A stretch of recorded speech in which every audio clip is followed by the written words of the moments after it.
It's free agency. There's temperature from different teams, but weighing out the situation, I thought that the Jets was the best fit to be able to come in and positively affect the team. Tyrod, what do you think about this roster, the way it's being put together right now, too? I love it. I've had the chance to go against the Jets 3 times in the last 2 years, practiced against them 2 years ago, then played them last year. And I've always had a lot of respect for the team, for the defense, for sure, because they create a lot of problems. But I think on offense, they're just as explosive, or we're just as explosive, and have playmakers across the board. And that's a lot of guys who can affect games in a big way. And looking forward to being able to get on the field with those guys and create plays. Tyrod, you were with the Chargers early in Mike Williams' career. What do you remember about those early days with Mike and what it was like playing with him back then? Freak athlete. I've seen him do some crazy things in practice as well as in games. You hear often in the league about 50-50 balls, and we looked at it for him 80-20 because he came down with most of them. So I'm a big fan of Mike's. Glad to be back on the field with him again. Rod, did the Giants show much interest in keeping you? And do you even have to move now in New Jersey? Could you just stay where you were? Yes, they.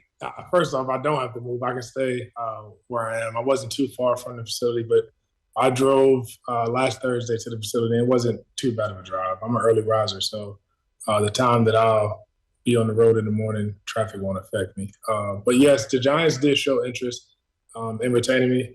Just didn't work out on the business side, but it's nothing but respect for that organization and wish them the best.